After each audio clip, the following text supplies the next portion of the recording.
저는 이화여자대학교의 정지영이라고 합니다. 오늘 그 아시아의 경계들을 다시 생각하다 상상, 일상, 미학의 그 세 번째 세션을 진행하게 되었습니다. 그래서 사회를 맡게 되었는데요. 세션 3는 변경, 경계의 미학적 체현이라는 제목으로 진행이 됩니다. 그 앞에 그 두 번에 걸친 세션에서 굉장히 흥미로운 그 역사적 주제들에 대한 논의가 되었는데요. 오늘 세 번째 세션에서는 그 경계라는 것이 어떻게 그 현재 그 삶 속에 아니면은 문화적인 그 장치들 속에 어떻게 작동하고 있는가, 그에 대한 이야기들이 흥미롭게 진행될 거라고 생각합니다.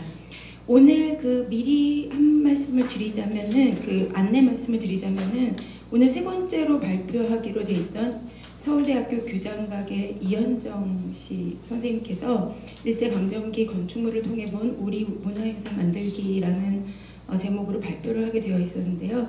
그 개인적인 사정 때문에 발표를 하러 오지 못하게 되었습니다. 그래서 오늘 새로 정리한 프로그램이 한 장짜리 받으셨을 거라고 생각하는데, 여기 앞에 나와 있는 것처럼 시간 조정이 좀 있겠습니다. 그래서 청경률 선생님과 우창현 선생님 두 분의 발표를 듣고 그 다음에 토론을 진행하고요. 그 다음에 잠시 쉰 다음에 바로 종합 토론으로 진행을 하는 방식으로 이어질 것 같습니다.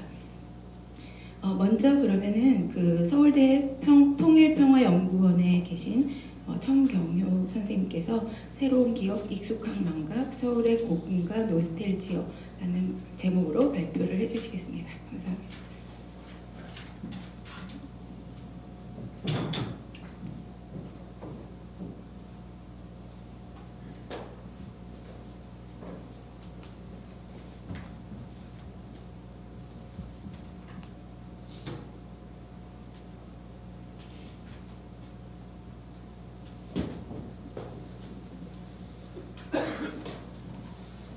네, 안녕하세요. 저는 서울대학교 통일평화연구원에 있는 천경효라고 하고요.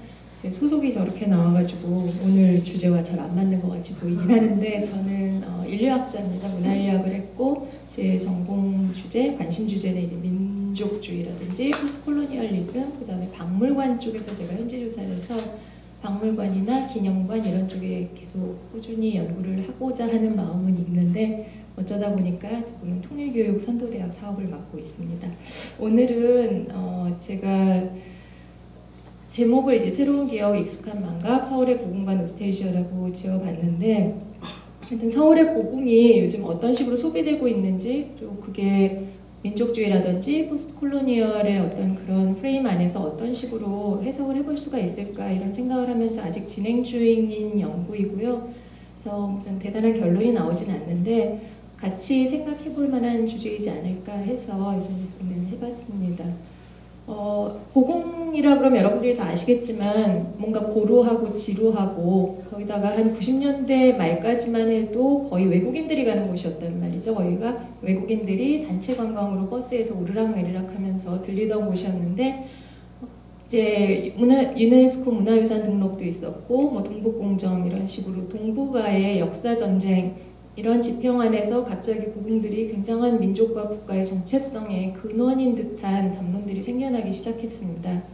그리고 예전에는 어떤 이국적인 것을 찾는 외국인들이 들리는 곳이었다고 한다 그러면, 이제는 우리 어떤 정통성을 확인하는 내국인들이 찾는 곳으로 점차 변화되어 가고 있다고 생각을 합니다. 그래서 오늘은 어떤 공간이라던가 기억이라던가 포스트콜로니얼리티라던가 이런 게 교차하는 지점으로서 고궁을 상정을 해보고, 그 안에서 어떤 이 관주도의 정책과 일반 대중의 호응 속에서 어떤 식으로 고궁이 새로운 문화공간으로 자리 잡아가는가, 그리고 사실은 그 과정 안에서 특히 어떤 일제강점기의 역사와 경험이 어떤 식으로 기억되고 지워지는가를, 저는 노스텔지익 엠니시아 이런 얘기를 썼는데, 회고적이고 망각적이고 이런 키워드로 한번 보려고 합니다.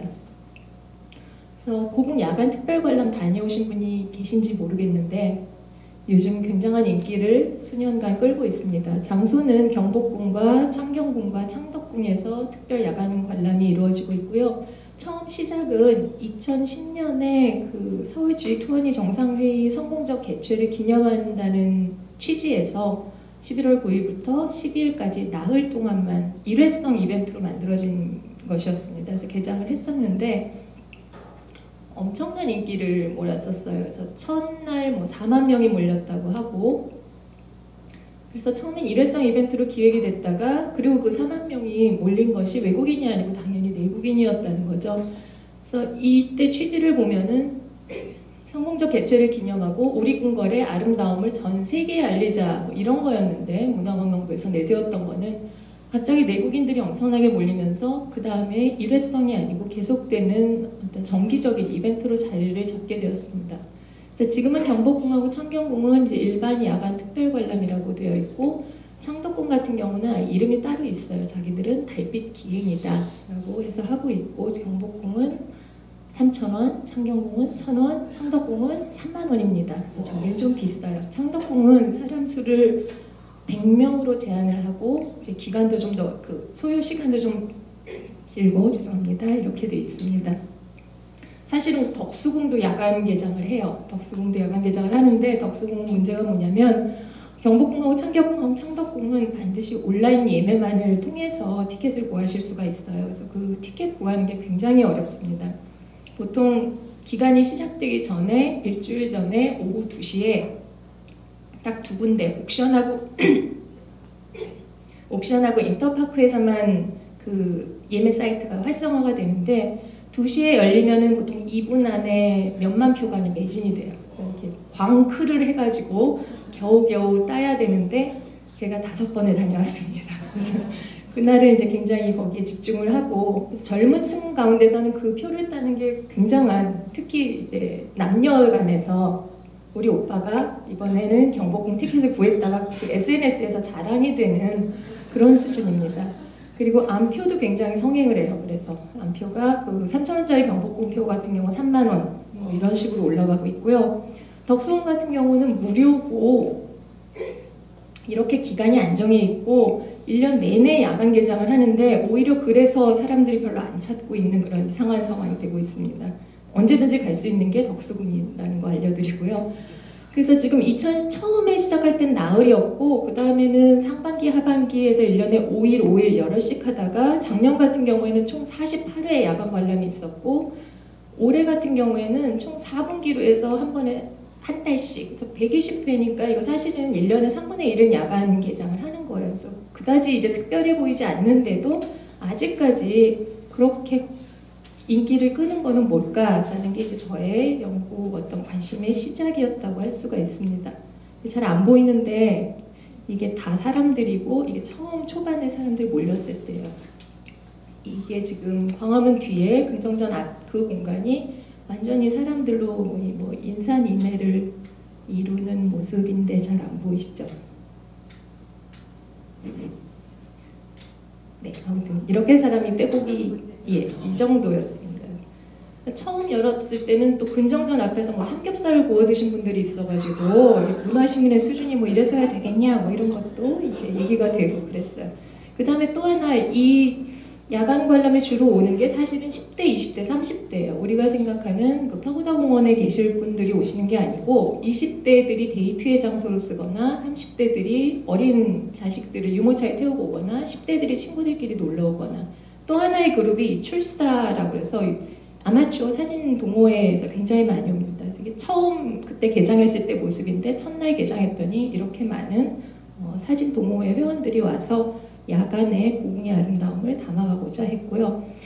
이게 계속되면서 어떤 모양이 나오냐면 올해 추석에 있었던 경복궁의 별빛 기행입니다. 이건 달빛 기행이 아니고 별빛 기행인데, 이거는 1인당 횟수 60명으로 제한해서 추석 기간에 한 3주 동안 진행됐고요. 1인당 5만 원이었어요. 5만 원이 뭐냐면 저 뒤에 사람들 보이시겠지만 예전에 왕께서 드시던 도시락 그래가지고 그런 걸 하고 앞에서는 이렇게 공연을 해주고, 그래서 예전에 마치 우리 인사동에 가면은 외국인들이 밥 먹으면서 앞에서 이렇게 가야금 타주고 그 모습이 지금 이런 식으로 내국인한테 진행되고 있는 거죠. 굉장히 재미있는 현상이라고 생각하고, 이게 5만 원짜리 별빛 기행의 이쪽이 조리예고 저게 실제 사진인데 뭐 크게 다르지 않게 잘 나왔던 것 같습니다. 그래서 이게 창경궁, 이거는 제가 2015년에 갔을 때 이런 식으로 스페셜 오픈 나잇을 하고 현장에서 표를 구하실 수가 있어요. 온라인 예매 말고 현장에서 매일 매회 100매를 파는데 그거는 외국인이거나 65세 이상이거나, 그러니까 다시 말해서 한국의 어떤 온라인 티켓팅 시스템에 익숙하지 않은 딱 두 부류만 현장 판매를 통해서 티켓을 구할 수가 있습니다. 이건 이제 요즘 모습입니다. 지난번에 4만 명이 몰렸을 때 같지는 않고 이제는 조금 더 여유롭고, 그러니까 이런 식으로 사진이 굉장히 잘 나와요. 제가 연식이 오래된 휴대폰으로 그냥 아무렇게나 찍어도 이렇게 나오니까 사진 동호회 분들이 몰리는 거는 뭐 이해가 간다고 할 수가 있고요. 이건 이제 겨울에 창경궁에 제가 갔을 때고 추운데도 굉장히 많이 몰려 있습니다. 그래서 이 세 고궁 중에 창경궁, 창덕궁, 경복궁 중에 이런 식으로 야간 관람이 활성화되는 거를 문광부나 미디어나 이런 쪽에서는 특히 젊은 층이 몰린다 그래서 우리 전통에 대한 새로운 발견이다, 정통성에 대한 젊은 세대의 자긍심이다 이런 식으로 이야기를 하는데 왜 이렇게 고궁에다가 민족 정신, 민족 혼을 자꾸 갖다 붙이는가. 그래서 어떻게든 일제강점기랑 고궁의 역사를 생각하지 않을 수가 없다는 결론에 이르렀는데요.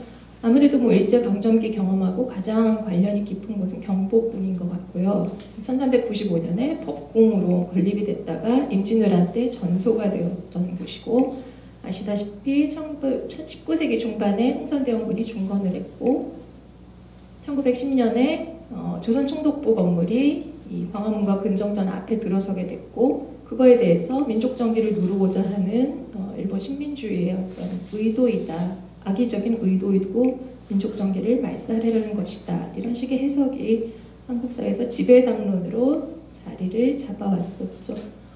이게 식민시기에 나왔던 엽서 사진이고 1926년에 건립이 완공되었는데 당시에 일본 본토와 두 식민지였던 대만하고 조선 세 군데 다 통틀어서 제일 규모가 컸던 건물로 기록이 되어 있습니다. 이건 이제 해방 이후에 있었죠. 요즘 학생들은 제가 중앙청 얘기하면 몰라요. 수업 시간에 가서 중앙청 얘기했더니 서울역 앞에 있는 거예요. 그래서 이건 서울역이고 이런 게 있었다. 철거됐던 것도 잘 기억을 못하는 분들이 많습니다. 95년에 광복 50주년 기념해서 드디어 철거가 됐었고, 철거 자체는 95년부터 6년까지 진행이 됐고요. 전날은 이제 8월 15일 날 기념식을 한 거죠. VIP들 모시고 어떤 상징적인 의미로 거의 참수하는 기분으로 맨 위에 이제 팁만 이렇게 뜯어내는 작업을 엄청나게 했었습니다. 이런 식으로 철거가 됐고, 당시에 그 찬반 양로는 다들 기억을 하실 거예요. 그죠? 당연히 뭐 일본 그 식민주의 잔재이니 거기다 일본 학생들이 수학여행 와서 그 앞에서 기념사진 찍는 거 봐라, 저걸 없애야 된다는 분들이 있었고, 뭐 어떻게든 이전을 하자는 측도 굉장히 많았고, 특히 건축계에서 두어서 역사적인 어떤 교훈으로 삼자. 사실은 해방 이후에도 저희가 이걸 계속 썼단 말이죠. 재헌국회가 여기서 발의를 했었고, 헌법이 저 앞에서 선포가 됐었고, 이승만 대통령은 집무실로 썼고, 지금 서울정부종합청사 전에는 여기가 정부종합청사였고, 그 이후에는 중앙박물관이 있었고, 어떤 식으로든 우리가 사용을 했기 때문에 그 의미를 후대에게 제대로 전하는 게 좋지 않겠냐 했지만 결국은 이제 이렇게 됐고요. 뭐 이걸 뜯어냈더니 바닥에서 민족정기를 압살하기 위한 뭐 쇠 막대기가 뭐 박혀 있었다, 이런 것들이 계속 나왔고, 철거하던 날 경복궁 경내 안에서만 소나기가 쏟아졌답니다. 그래서 그것은 뭔가 이렇게 클렌징하는, 광화문에서는 안 오고 뭐 이런 식의 담론들이 아무렇지도 않게 미디어에서 나왔고, 이 잔해들은 지금 어디 있는지 아세요? 이게 전시가 되고 있어요. 버리지 않고. 독립기념관에 있고 야외 전시로 돼 있는데, 독립기념관 야외에서도 서쪽에 있습니다.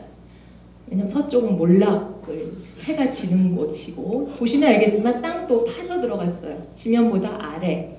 그래서 이거를 두고 아예 전시 기법이 이름이 새로 생겼었는데 홀대 전시라고 해가지고 최대한 이거를 이런 식으로 낮게 대한다. 그래서 직접 가보시면 저 뒤에가 막 쓰러져 있고 이래서 약간 포로 로마노 같은 그런 기분으로 몰락한 문명, 몰락한 식민 뭐 이런 것들을 보이고 있습니다. 이게 이제 앞뒤 전후를 보면은 저렇게 엄청난 건물이 잘 잡고 있다가 없어졌다는 것을 이제 알 수가 있고요. 그래서 경복궁이 이런 맥락을 띄워놓고는 경복궁을 얘기할 수가 없죠. 그래서 그 구 조선총독부 건물이 95년에서 96년 동안 완전히 철거가 된 후에 경복궁 복원 정비 작업이 90년부터 사실 그 전부터 시작이 됐는데 그걸 기점으로 점점 박차를 가했다고 할까요? 그래서 원형으로 복원을 한다는 거고 이게 이제 소위 말하는 원형도입니다. 근데 보시면 알겠지만 굉장히 모호하고 누가 그린 건지 알 수가 없고 그래서 경복궁의 원형을 어디로 상정할 것이냐 1395년 법궁으로 건립됐을 때 자료는 당연히 남아있지 않고요. 임진왜란 때 전소됐고 원형으로 아무리 가봐야 19세기 중반 중건 때밖에 안 된다는 거죠. 근데 우리가 경복궁이 계속 1395년 법궁 이 얘기를 항상 경복궁에다가 대는데 더군다나 5000년 역사를 얘기하면서 경복궁의 원형이라고 돌아가는 건 사실은 굉장히 많은 세계적인 흐름과 많은 정치적인 영향 속에 있었던 19세기 중반이었다는 것도 다시 한번 생각을 해봐야 되지 않을까 이런 생각을 합니다. 1차 복원은 2011년에 끝났고 1차 복원이 포함됐던 내용이 1차 복원에 포함됐던 내용이 조선총독부 건물 철거와 광화문 다시 제자리 오른쪽으로 삐뚤어져 있던 거 다시 데리고 온 거 그런 것들이 있었고요. 지금은 2차 복원에 들어가 있고 2030년에 완료될 예정입니다. 이 복원 작업의 목적은 문광부에 따르면 일제강점기 변형, 훼손된 경복궁의 주요 전강 및 지형에 대한 체계적 복원, 그다음에 법궁으로서의 위상 회복, 민족문화의 우수성 선양, 역사교육으로의 활용 뭐 이런 식으로 되어 있습니다. 그래서 이 총독부 건물 철거라던가 복원 작업이 대중의 관심을 끈 건 사실이었지만 이거를 그 다음에 이어진 어떤 야간 관람 증가라던가 인기를 모으는 것을 단지 민족 정신의 고향이라는 것으로 이해하는 것은 제가 보기엔 굉장히 중요한 포인트를 놓치는 게 아닌가. 분명히 국내 관람객이 증가를 했고 젊은 층이 늘어나긴 했는데 그들이 고궁을 소비하는 방식이라는 것은 그 지배담론에서 말하는 어떤 민족 문화에 대한 각성 이런 것은 아니지 않을까. 아니라기보단 그거보다 다른 차원도 있지 않을까 이런 생각을 해보고 있습니다. 그렇게 민족 역사에 대해서 다시 알고 이 고궁이 훼손됐던 것에 대해서 자각을 하고 라고 보기에는 야간 관람에 가보면 여러분들 고궁 가보시면 알겠지만 전각마다 입간판들이 있고 그 전각에 무슨 연협이라던가 언제 세워지고 어떻게 사용됐던 이런 설명문들이 있는데 야간 관람에 가보면 그쪽엔 조명이 전혀 없어요. 읽을 수가 없어요. 읽고 싶어도. 그러니까 이런 식으로 뭔가 분위기 내는 조명만 있지 글자는 단 하나도 읽을 수가 없게 돼 있기 때문에 과연 그들이 말하는 어떤 관주도에서 말하는 민족 정신이라던가 어떤 역사에 대한 자각으로만 얘기를 할 수 있겠는가 하는 생각을 해보고 있습니다. 보시면 알겠지만 가면 젊은 층이 이제 거의 다 셀피 찍는 그런 모습들이고 이렇게 즐겁게 아이들과 그래서 차라리 제가 보기에는 당시에 나왔던 어떤 신문에서 몇 년 전 나왔던 신문에서 이 야간 개장을 두고 어떤 제목을 달았냐면 그게 차라리 현재 이 인기를 제대로 설명한다고 생각을 했는데 그 제목은 이렇습니다. 고궁 야간 개장 은은하게 빛나는 밤 왕이 된 듯이 걸어보아요. 지금 이 기분이라는 거죠. 왕이 된 듯이.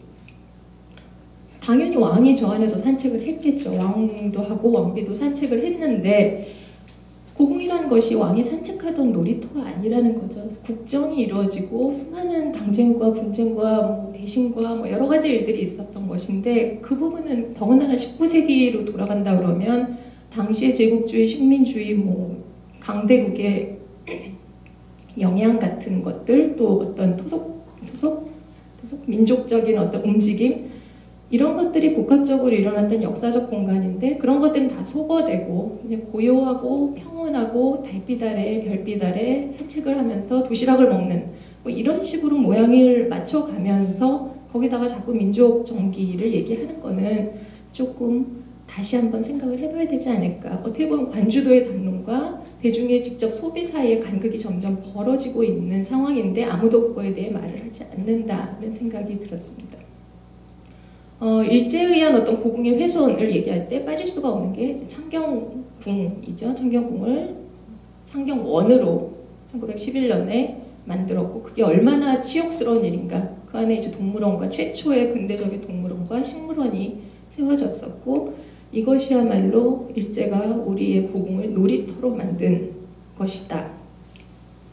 창경원으로 바뀐 다음에 창경궁을 비롯해서 다른 고궁들 주위에 많은 그 벚꽃나무가 심어졌습니다. 그래서 이 벚꽃 단지들이 결국은 일본의 그 하남이라고 하는 벚꽃놀이 하는 곳으로 이어져서 이 20년대 같은 경우에 이 벚꽃놀이 구경 인파가 굉장한 거죠. 이 정도였고 이것도 이제 일제 강점기에 전차 타고 온 사람들이 보시면 알겠지만 뭐 일본식 옷을 입은 사람도 있고 조선 옷을 입은 사람도 있고 그 사람들의 국적은 알 수 없지만 굉장히 여러 광범위한 대중들한테 이런 인기를 끌었다는 거. 기모노를 입은 분과 갓을 쓴 분이 같이 걸어가고 있고 이 벚꽃놀이는 사실은 해방 이후에도 계속 되었습니다. 그래서 60년대 같은 경우에 이런 식이었고 모습이 70년대 이러다가 이제 갑자기 벚꽃놀이가 왜 생문하다라는 이야기가 나오기 시작하고 그 다음에 고궁의 어떤 정통성을 보존하기 위해서는 관람객을 제한해야 된다. 기본적으로 사람이 드나들지 않아야지 고궁의 권위가 쓴다라고 하는 담론이 들어서면서 80년대에는 이 벚꽃놀이라던가 이 밤 벚꽃놀이가 완전히 폐지가 되었습니다. 그래서 그 고궁 야간 특별 관람이 처음 시작됐던 2010년에 문화재청이 대대적으로 어떤 광고를 했냐면 경복궁이 창건된 1390년대 그때 이래 615년 만에 처음으로 야간에 개방하는 것이다. 615년 만에 최초 G20 정상회의 때문에 우리가 이런 글로벌한 일에 엮여서 이런 훌륭한 경사스러운 일이 일어났다는 광고를 굉장히 대대적으로 했는데 기사가 다 있다는 거죠. 69년 같은 경우에 창경궁 덕수궁 종묘는 밤 10시까지 경복궁은 하루 8시까지 이미 야간 개장을 다 하고 있었다는 얘기인데 이것도 76년에 창경원, 덕수궁, 경복궁, 창덕궁, 종묘 등은 10일부터 시작해서 5월 말까지 공개 시간이 밤 9시까지 야간 개장을 했었는데 문화재청에 그래서 이게 615년 만에 처음 하는 야간 개장이 아니지 않느냐라고 문의를 했더니 잘 모르겠다고 그런 일이 없었을 텐데 뭐 이런 식의 이제 대답이 나왔습니다. 그래서 조금 박약하지 않나 어떤 근거가 이건 조금 이따가 제가 해야 되는 건데 잘 죄송합니다. 그래서 한국 사회를 제가 생각할 때 포스트콜로니얼리티를 공부한 사람으로서 보면은 한국 사회의 어떤 굉장한 그 대표적인 특성 중에 하나가 식민시대와의 단절성, 굉장히 분명한 경계, 그들이 우리의 고궁을 훼손하고 우리는 우리 고궁에서 민족 정계를 찾고 정말 그런가? 어떻게 보면은 굉장히 손쉽게 그렇게 포장해서 관과 미디어가 열심히 얘기를 하지만 정작 대중들에게 소비되는 방식, 그 젊은이들이 소비하는 방식이라는 거는 어떻게까지 보면 식민시대 하던 하남이랑 지금 크게 달라진 게 없다는 거죠. 거기에 어떤 유사성이라든지 좀 더 나아가 얘기하면 연속성이 분명히 존재를 하는데 그런 부분은 쉽게 없는 기억으로 만들고 그 다음에 새로운 기억으로는 고궁에 사는 왕들이 별빛 달빛 아래서 편안히 논이뤘다. 이런 식으로 어떤 망각과 새롭게 새어나는 기억 사이에서 왔다 갔다 하는 것이 좀 보인다는 생각이 듭니다. 그리고 그 한국 사회에서 어떤 정통성에 대한 담론을 얘기하더라도 아까 잠깐 말씀드린 것처럼 지금은 고궁을 많이 찾고 젊은 층이 특히 많이 찾는 것이 우리 전통성과 정통성에 대한 어떤 관심의 증가이고 올바른 길이다라고 여겨지고 있지만 80년대만 해도 최대한 관람객을 제한하는 것이 사람의 손길과 발길로부터 제한하는 것이 그 권위를 세우고 정통성을 보존하는 것이다라는 담론이 지배적이었다는 얘기죠. 그래서 그 덕궁의 후원이 비원이라고 불리잖아요. 비원 같은 경우에는 80년대, 90년대 초까지도 굉장히 관람하기가 힘들었어요. 딱 정해진 시간에 정해진 가이드가 끌고 가는 동선대로 정해진 속도대로 그런 식으로 정통성에 대한 어떤 올바른 접근이라는 것 자체도 한국 사회 안에서 굉장히 많이 변화를 겪어왔는데 지금 일어나는 일이 마치 예전부터 계속되어 온 것처럼 만드는 것은 조금 다시 생각을 해봐야 되지 않을까 이런 생각을 했습니다. 그래서 전통성과 정통성, 계속되어 온 전통 이런 걸 생각할 때 이게 그 다음에 제가 마지막으로 덧붙이고 싶은 건데요. 온라인 예매를 통하지 않거나 아니면 현장 구매를 통하지 않거나 여러분들이 야간 관람을 하실 수 있는 한 가지 방법은 한복을 입고 가시면 됩니다. 한복을 입고 가면 무료 입장이에요. 왜냐면 한복의 우수성을 알려야 되니까. 그런데 가이드라인이 있습니다. 아무거나 입고 가신다고 한복으로 되는 게 아니고 이렇게 입으셔야 돼요. 상의와 하의가 분리되어야 되고 남자는 깃은 있어야 돼요. 고름하고 매듭은 없어도 되는데 바지에 데님은 없어도 되지만 한복 바지 형태에 준해야 합니다. 여자는 깃은 있어야 돼요. 또 고름 매듭은 없어도 되고 통치마, 훌치마는 되는데 원피스 형태는 안 됩니다. 그래서 이런 것도 만들어놨어요. 사람들이 자꾸 물어보니까 한복의 범위는 어디인가요? 고름이 없어도 되나요? 부인의 생활 한복은 안 됩니다. 깃이 없기 때문에. 남성의 한복 바지 지퍼 마감은 되나요? 됩니다. 뭐 이런 것들. 여성이 저고리와 바지를 입고 남성이 저고리와 치마를 안 됩니다. 그러니까 이런 식으로 지금 우리의 전통 한복에 대해서도 굉장히 모호한, 왜 깃은 있어야 되고 고름은 없어도 되고 누가 깃이 고름보다 더 중요한 우리의 어떤 정통성을 담보하는 파트라고 말을 한 적도 없는데 이런 식으로 가이드라인을 내세우면서 만들어내는 거죠. 새로운 전통과 그들이 말하는 정통과.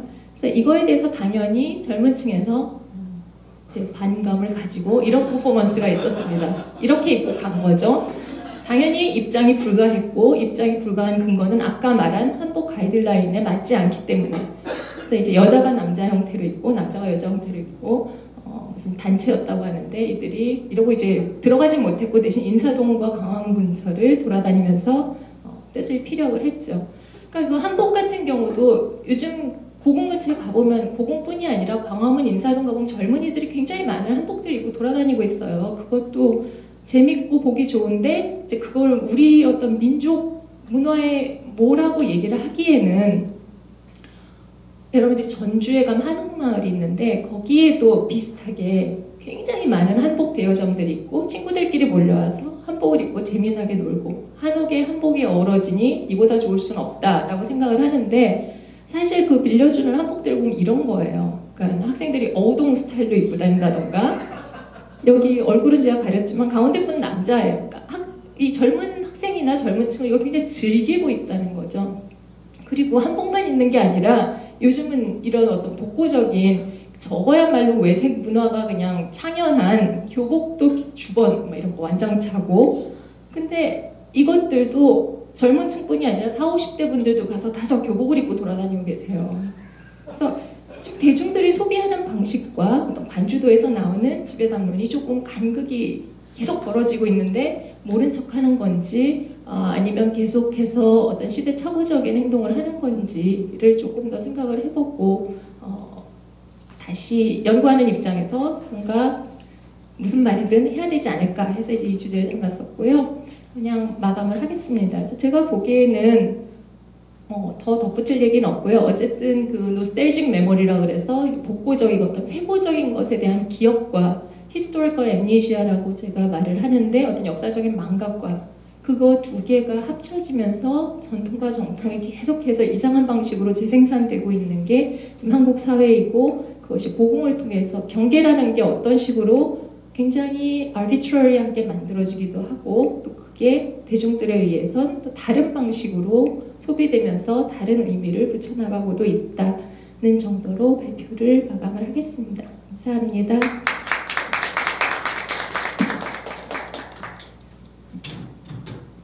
네, 선생님 감사합니다. 정말 아침부터 모여가지고 공부를 해야 돼서 머리가 안 깨는 느낌이었는데 이렇게 너무나 흥미진진한 발표를 해주셔서 진짜 많은 경각심을 저는 발표 들으면서 저런 답변을 했던 그 공무원의 심정이 너무 와닿으면서요. 네, 그 관이라는 것도 그냥 단순하게 관으로 볼 수 없는 게 아닐까 그런 생각이 들었습니다. 그래서 역시 위치에 따라서 보는 관점이 상당히 다른 것 같습니다. 네, 사족이었고요. 네, 다음 발표는 오창현 선생님께서 해주시는데요. 국립민속박물관에 계십니다. 한국의 해산물 소비의 에스니시티와 민족주의로 발표해 주시겠습니다. 감사합니다.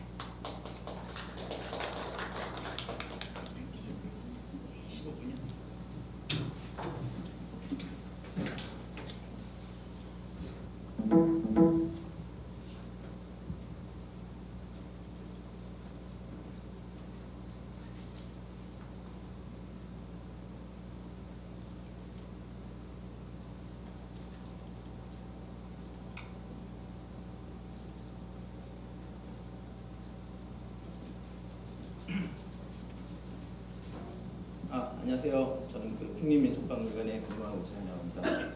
방금 그 청경화 박사님이 발표하시다가 좀 많은 생각이 들더라고요. 저도 뭐 이제 그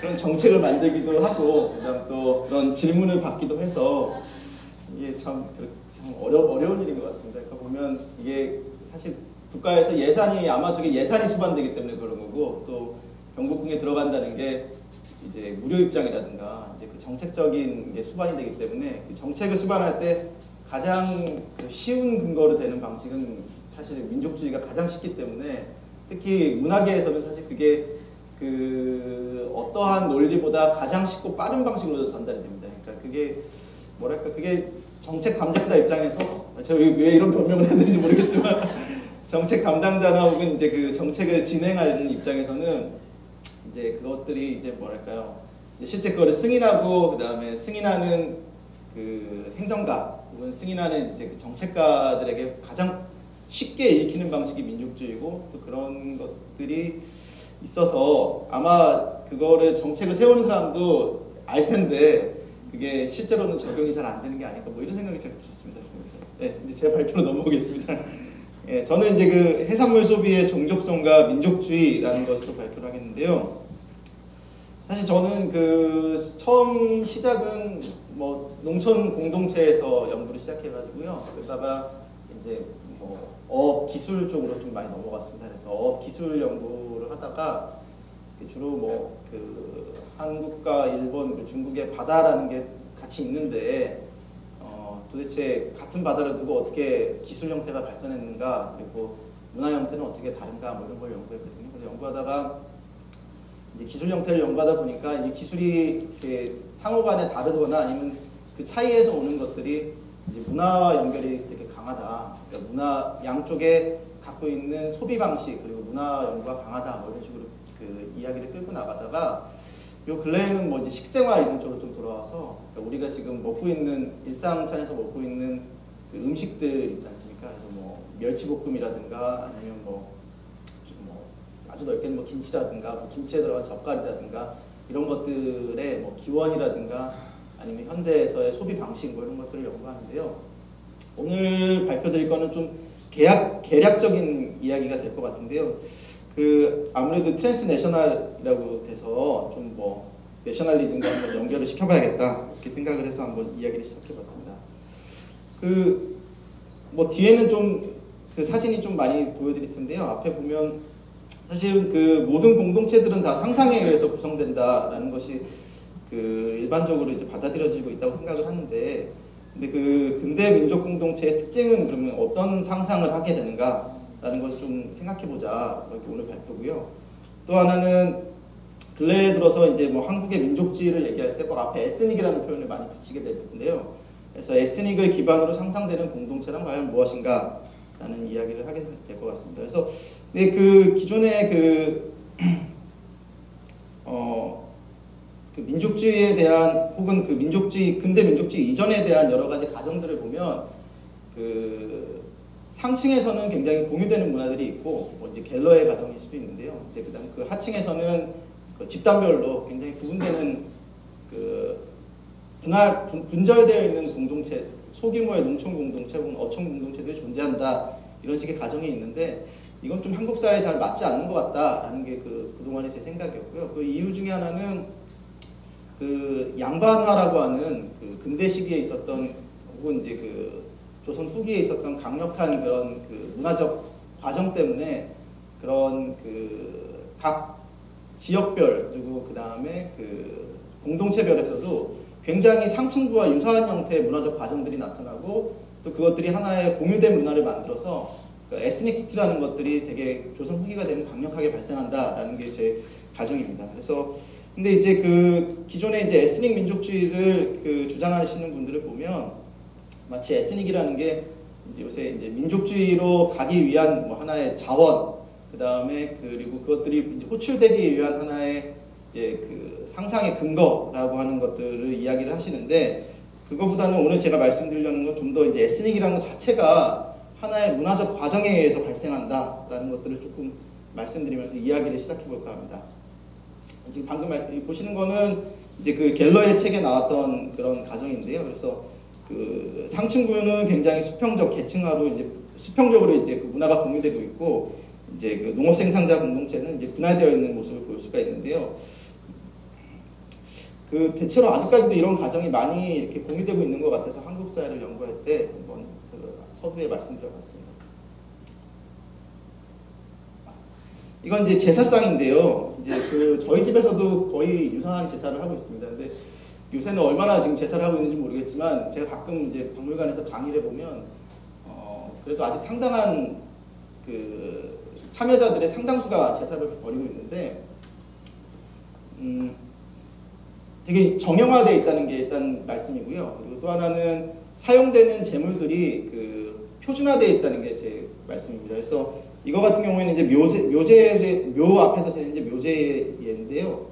보시면 그 오른쪽 끝에 이제 제가 이제 주목한 거는 이제 조기인데요. 오른쪽 끝에 이제 조기가 놓여 있습니다. 이거는 이제 그 저기 동국대 앞에 있는 이제 그 관성묘의 제인데요.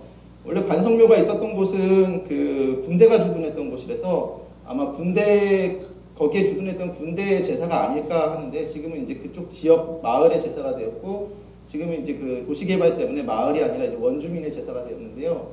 이 제사를 보더라도 제물이 굉장히 표준화되어 있는 걸 볼 수가 있습니다. 근데 이제 그 표준화되어 있는 제사 어물 소비뿐만이 아니고 예를 들어서 그 경기도 지역에서는 그 다른 지역에서는 잘 사용하지 않는 이제 숭어라는 것을 이제 제물로 사용하는데요.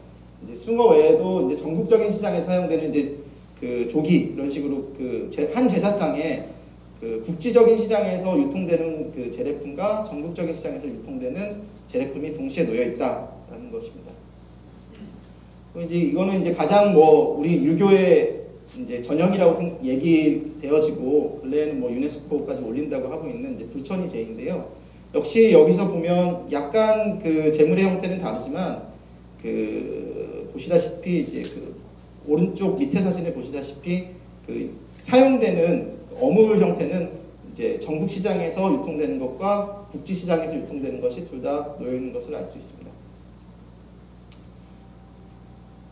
이렇게 보시면 더 자세히 보이시죠? 일반적으로 그 불천이제에서 사용되는 제물을 보면 이제 그 땅과 바다와 땅과 이제 하늘을 상징하는 이제 그 제물을 사용하기 때문에 이제 그 맨 위에 있는 게 이제 하늘을 상징하는 닭이 되는 것이고요. 그리고 그 다음이 이제 땅을 상징하는 이제 소고기가 되고 그 밑으로 이제 생선들이 놓여 있습니다. 예, 이거는 그 저기 천신제에 사용되는 물건인데요. 예, 이거는 잠시 넘어가겠습니다. 근데 이제 이렇게 저희 집에서 사용하는 이 물고기라는 것이 지금 뭐 되게 근래 되게 자연스러운 현상은 아니고 조선 중기 이전으로 넘어가기만 하더라도 저는 이제 물고기를 제물로 사용할 수가 없었습니다. 보시면 그 이렇게 왼쪽 아래쪽에 보시면 이제 서인이라고 되어 있는 부분에 보시면 제물에서 이제 물고기를 사용할 수 없게 물고기 자체가 표시되어 있지 않습니다. 그래서 그 조선 정기 이제 이거는 지금 국조 오레이인데요. 국조 오레이에서는 그 일반적인 서민들은 어물을 사용할 수 없었습니다. 따라서 어물을 사용할 수 있게 된 것은 조선 후기, 중기 이후라고 볼 수 있습니다. 그리고 역시 이 물건의 사용이라는 것 자체가 신분을 강력하게 반영하고 있기 때문에, 특히 의뢰 같은 경우에는 이 신분을 반영하고 있기 때문에 제례품의 종류에도 영향을 미치지만, 역시 이 조상을 어디까지 제사를 지낼 수 있는가 역시도 굉장히 제한되어 있었습니다. 대체로 저희 집에서 지내는 형태는 아마 갑오경장 이후에 발생한 형태지 않을까 싶습니다. 그리고 주자가래 이후에 서서히 이제 정착을 해서, 근래에 그 황교익 씨가 뭐 그런 얘기를 했더라고요. 그래서 어떤 얘기냐면, 황교익 씨라고 그 음식 칼럼니스트 있잖아요. 그래서 그분께서 말씀하시기를, 이제 한국에서 그 어떤 제례서에도 어떤 제례품을 써야 되는지 명시되어 있지 않다. 따라서 그 굳이 지금 현재 그 추석 혹은 설만 되면 사용하는 그 제례품들에 대해서 굳이 얽매일 필요가 없다라는 그런 칼럼을 쓴 적이 있는데, 사실 맞는 이야기이기도 하고 또 틀린 이야기도 합니다. 맞는 이야기는 의뢰서에, 어떤 의뢰서에도 지금 보시다시피 물고기냐 아니면 젓갈이냐 아니면 고기냐 이런 식으로, 그리고 과일이냐 이렇게 표시가 되어 있지, 거기에 감이 놓여야 된다, 배가 놓여야 된다 이런 표시는 없습니다. 사실 없는데, 중요한 점은 그거는 또 하나의 문화적인 과정들을 생략하는 거라고 생각을 합니다. 그러니까 무슨 얘기냐면, 어떤 사회적인 동의에 의해서 어떤 이 자리에 뭐가 놓여야 되고 이 자리가 뭐가 놓여야 된다라고 하는 것들은 이제 사회적 동의, 그리고 그 문화적 과정에 의해서 발생하는 것들인데, 문화적 과정에 의해서 발생하는 것들인데 그런 부분들을 고려하지 않고 한 이야기일 수도 있겠다라는 생각이 들었습니다. 이거는 그 박물관 유물인데요. 19세기 혹은 20세기 초반 유물이 아닐까 싶은데, 보시면 그 집안에서 지내고 있는 다양한 그 재물들을 이제 정해놓고 있습니다. 보시면 이제 19세기가 되면 굉장히 많은 수의 어물이 사용되는 것을 알 수 있습니다. 그래서 조선 전기에는 일반 서민들은 사용할 수 없었던 생선을, 혹은 생선과 관련된 가공품들을 이제 조선 후기가 되면, 혹은 이제 그 20세기에 들어오게 되면 광범위하게 제례품으로 사용되는 것을 알 수가 있습니다.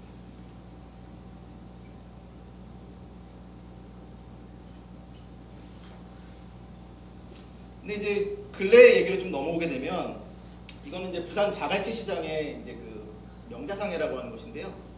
보시면 그 전통 시장에 가보시면 아시겠지만, 일반 생선을 파는 곳하고 제례품을 파는 곳이 대부분 분리가 되어 있습니다. 그래서 제례품 전용 생선 코너가 있고, 또 그리고 일반적으로 이제 먹는 이제 그 일상 상찬으로 사용하는 이제 그 좀 값싼 생선들을 파는 곳이 있습니다.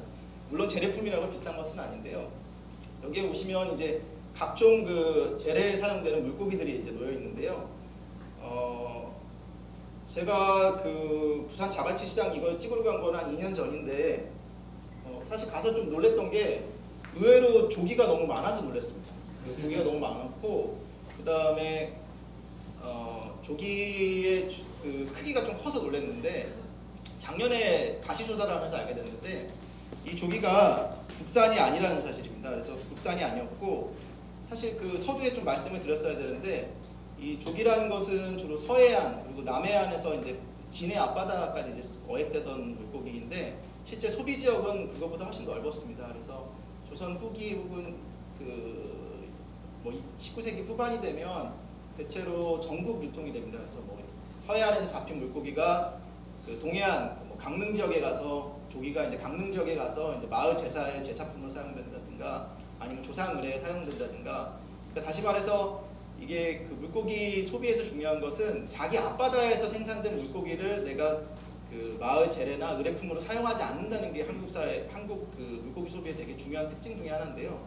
예를 들어서 함경도에서도 그 조기를 사용합니다. 역시 그거는 문화적으로 설명될 수밖에 없는 부분이라고 생각되는데요.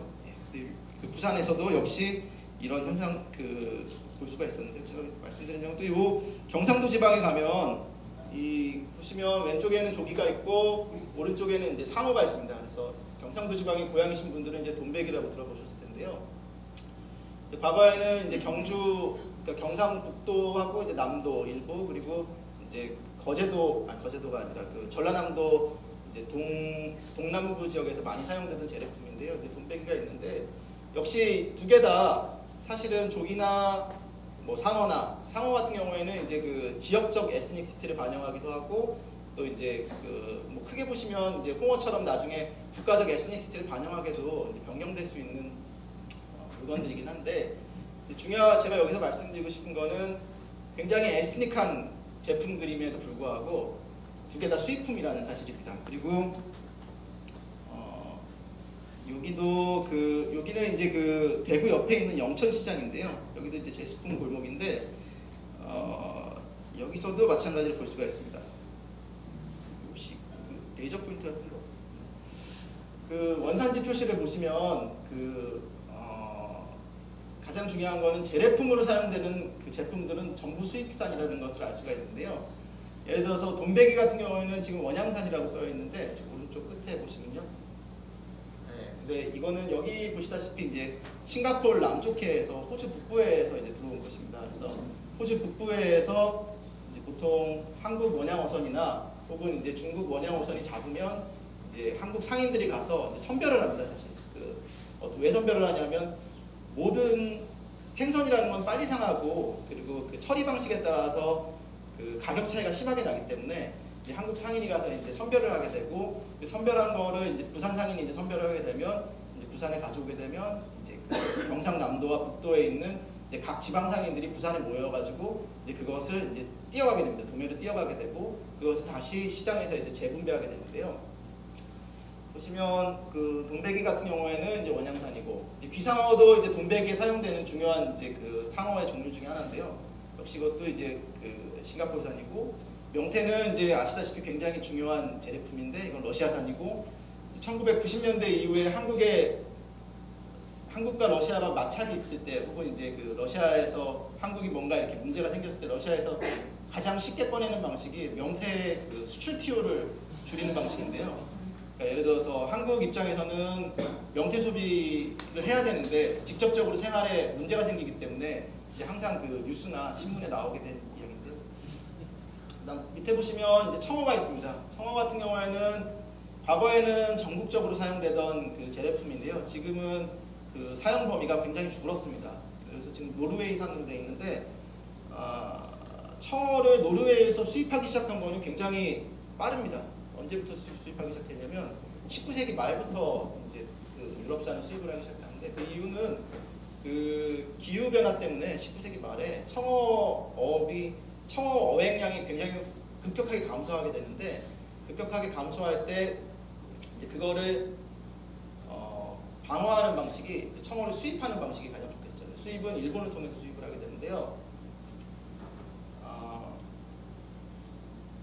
네, 여기서도 역시 수입을 했고, 그리고 보면 그 다음에 맨 밑에 보면 참조기가 있잖아요. 인도네시아산으로 되어 있는데, 요새 그 경상도 지방에서 소비되고 있는 참조기의 경우에는 참조기라고 부르지 않고 침조기라고 많이 부르더라고요. 침조기는 공식 명칭은 아니고 보통 제일 많이 어획되는 곳이 기니만입니다. 아프리카에서 많이 오거든요. 그래서 이 뭐랄까 그 재래품일수록 이 세계화가 더 가속화되어 있는 걸 볼 수가 있습니다. 네.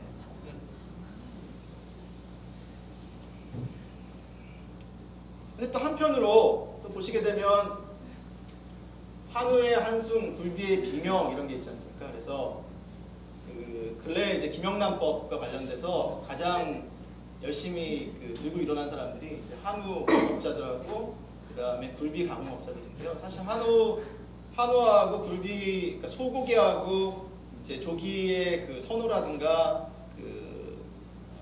뭐랄까요, 소비의 그 넓은 지역적 그 광범위함은 이제 되게 그 조선 후기부터 굉장히 혹은 조선 중기 이후로 굉장히 확산되었다고 얘기할 수가 있는데요. 근데 뭐 그거와 관계없이 이제 지금 현대에서는 이제 한우 혹은 이제 국내산 굴비라는 것이 굉장히 중요합니다. 그래서 그 법성포 지역에 가면, 제가 법성포 지역에서 한 현지조사를 한 10개월 정도 했었는데, 거기 가보면 이제 중국산을 사용했다 혹은 중국산을 사용하지 않았다는 가격 차이도 중요하고 또 그 지역의 명성과도 되게 중요한 관련성이 있습니다. 그건 역시 그 후기 소비주의하고 관련이 있는데요. 진정성을 소비하는 방식에 대한 그런 그 대도시 소비자들의 그 영향이 있는데, 보시면 그 근래 백화점에 찍었는데 100만 원입니다. 10마리에 100만 원이라서 한 마리에 이제 10만 원짜리 굴비인데 드셔보셨어요?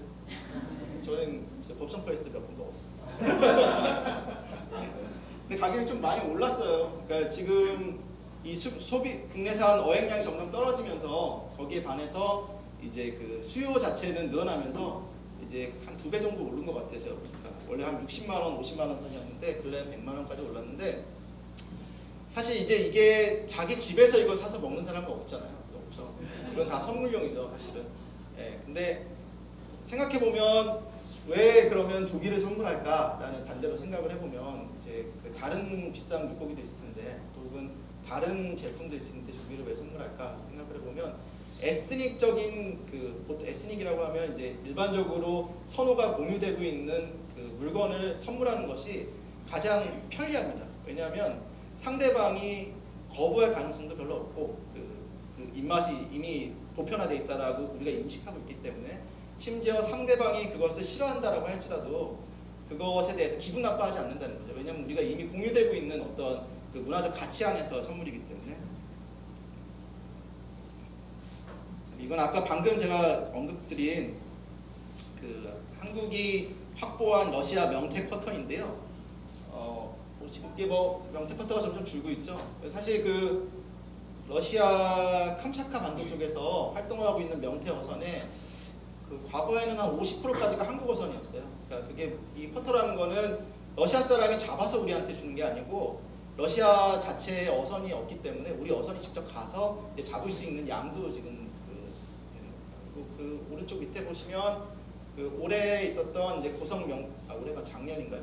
고성 명태 이제 축제인데 근래 뭐 이쪽에서 했던 캠페인 같은 게 뭐죠?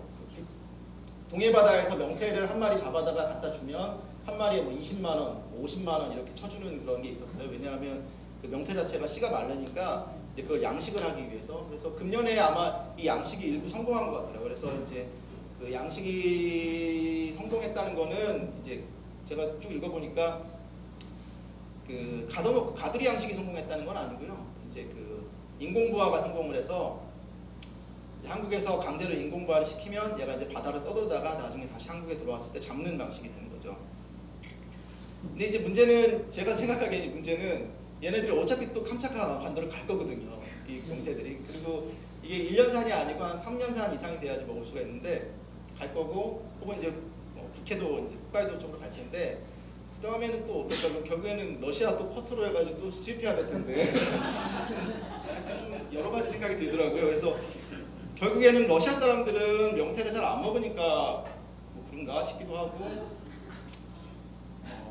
사실 일본 사람들 경우에도 명태가 이제 홋카이도 북부 지역에서 많이 나는데 이제 사실 잘 안 먹었죠 처음에. 그리고 그 19세기, 20세기 초반까지 잘 안 먹다가 이제 그 기계화 어선이 생기게 되면서 주로 이제 어묵 생산량을 대비하기 위해서 굉장히 많은 명태를 잡기 시작합니다. 그래서 이제 그 계속 그게 이제 그 어획량이 늘어나면서 이제 그 일본인 어선들이 이제 캄차카 북부에 있는 이제 북해에 있는 명태를 거의 전멸시키는 상황까지 오게 되는데,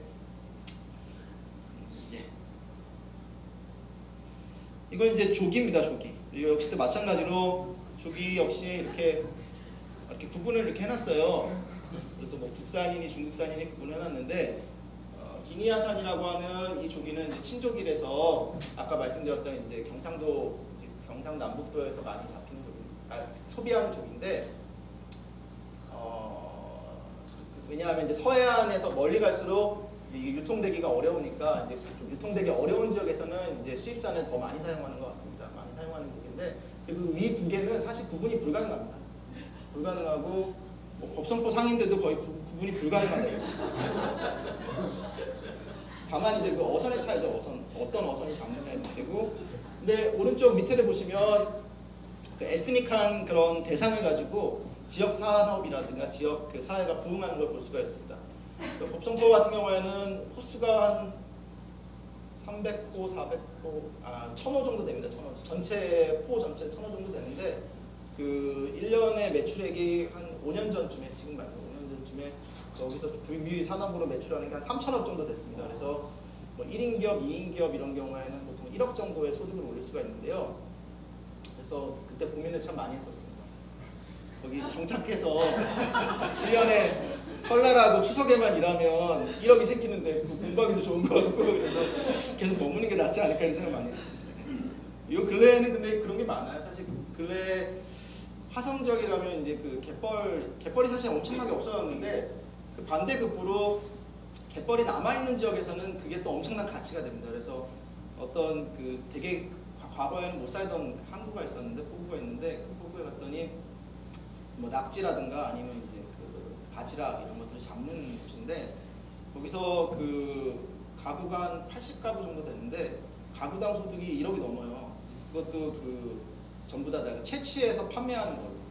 되게 어물은 굉장히 이 수요의 변동이 큰 가격의 변동도 크고 그런 게 있는데 예 그러면 다시 이제 또 원 주제로 넘어와서 보시죠. 이제 여기는 이제 저희 집 앞에 있는 슈퍼에서 파는 건데요. 그 이게 한살림이라는 슈퍼에서 파는 겁니다.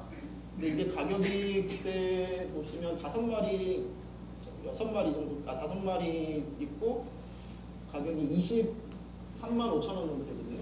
23만 5천 원 정도 되는데 이거는 제수품이에요.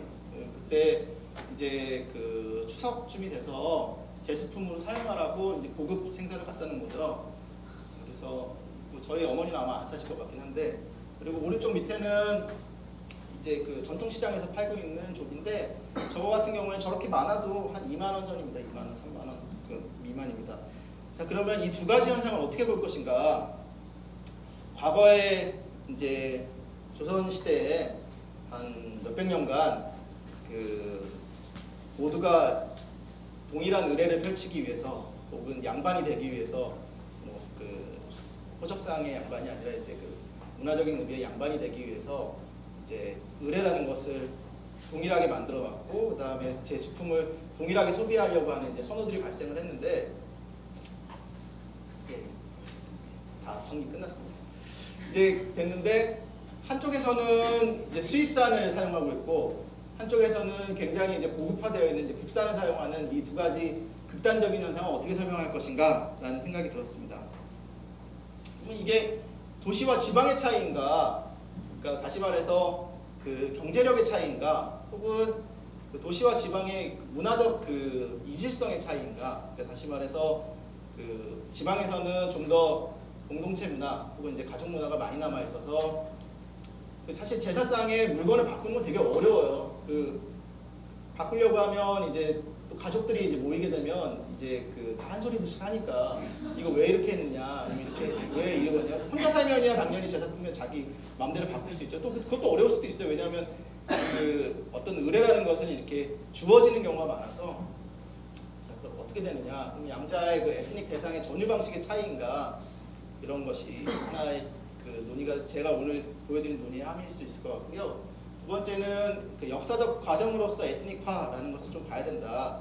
그러니까 뭐 에스닉 자체가 이렇게 주어지는 게 아니라 그 자체가 그 장기적인 역사적 과정에 의해서 형성된 것이고 그 과정의 연장선상에서 현대 이제 근대 민족이라는 게 어떻게 진행되는가를 좀 더 보는 게 중요하지 않을까 보이는 겁니다. 그래서 요거 세 번째는 위와 관련이 있는데요. 역시 이 도시라는 곳이 그 근대성이 더 강하게 그 작용하는 곳이기 때문에 그 상상하기 쉬운 물건들을 어떻게 민족의 표상으로 혹은 그 상상하기 쉬운 물건들을 대상으로 이제 민족을 상상하기 때문에 이제 그 위에서 이제 에스닉이라는 것이 에스닉한 대상들이 이제 전유되는 것이고 반대로 그 농촌의 경우에는 좀 더 그런 그것보다도 이제 그 아까 말씀드렸던 우리는 이런 물건을 사용해야 돼. 우리는 의례를 몇 대까지 꼭 지내야 돼. 이런 것들이 더 강하게 작동하기 때문에 이제 그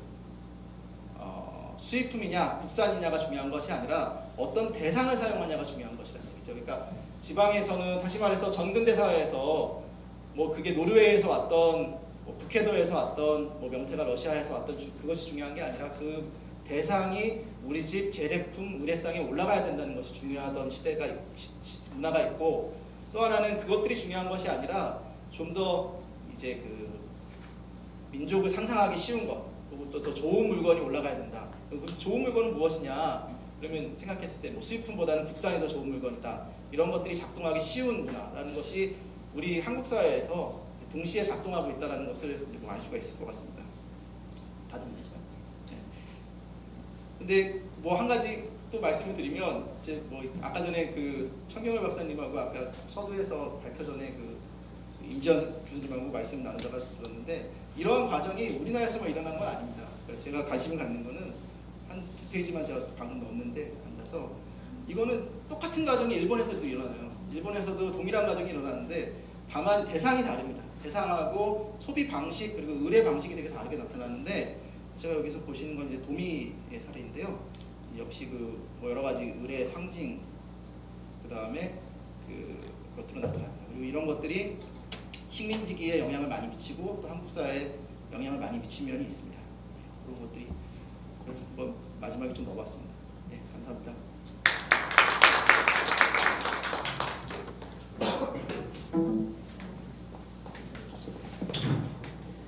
네, 선생님 발표 감사합니다.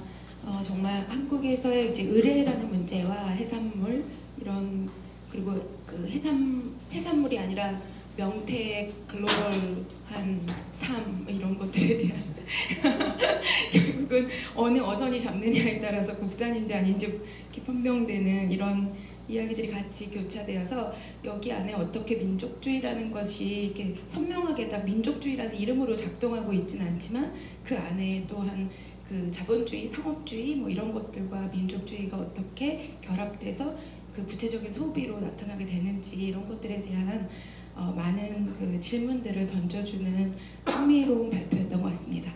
그럼 이제 그 토론을 시작해야 되는데요. 그 토론을 하기 위해서 약간 자리 정리가 필요한 거라고 생각이 들고요. 네, 토론자 선생님 두 분, 그 김현정 선생님과 정일영 선생님 앞으로 나와주시고요. 발표자 선생님도 앞으로 나와서 같이 앉아주시면 되겠습니다.